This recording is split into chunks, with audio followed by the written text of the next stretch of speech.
मुंबई इंडियन्सने जेव्हा या पर्वातील पहिला सामना जिंकला तेव्हापासून धाकधूक लागली होतीच. कारण पहिला सामना जिंकल्यावर मुंबईची गाडी नंतर रुळावरून घसरल्याचा इतिहास आहेच. आणि तसंच होतंय. सलग 4 पराभव.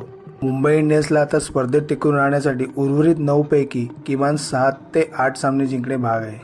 मुंबईने यापूर्वी सलग 6 सामने गमावून पुनरागमन केले आहे. पण आता परिस्थिती थोडी वेगळी आहे. मुंबईची सूत्र हार्दिक पांड्याच्या हाती आहेत. तो नेमकं काय करतोय हेच त्याला सुचत नाहीये. त्याचे डावपेच अपयशी ठरलेले दिसत आहेत. क्षेत्ररक्षणही लावण्यात तो फसतोय. त्यात आलेले झेल फिल्डर टाकत आहेत. जसप्रीत बुमरासारखा जगातील बेस्ट बॉलर संघात असतानाही त्याचा योग्य वापर होत नाहीये. त्यात जस्सीनेही 5 सामन्यांत फक्त 10 दिलेत आणि विकेट 0. ही मुंबईच्या खराब कामगिरीमागची प्रमुख बाब आहेच.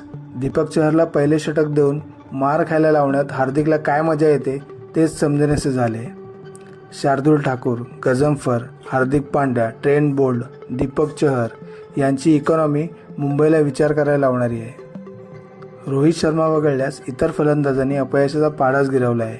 सूर्यकुमार यादव, तिलक वर्मा, हार्दिक पांड्या मधल्या फळीत सपशेल अपयशी ठरले आहेत. रिकल्टन पंजाबविरुद्धच्या सामन्यात क्विंटन डिकॉकचे शतक आणि नमन धीरचा दमदार खेळ हीच सकारात्मक बाब म्हणावी लागेल. सामन्यानंतर हार्दिक पांड्या हताश दिसला, पण त्याचवेळी त्याने बदलाचे संकेत दिलेत. तुला काय वाटतं, प्लेइंग 11मधील कोणते बदल संघाला फायनलपर्यंत घेऊन जाऊ शकतील? तुमचं मत नक्की कळवा आणि सकाळ स्पोर्ट्सला फॉलो करा.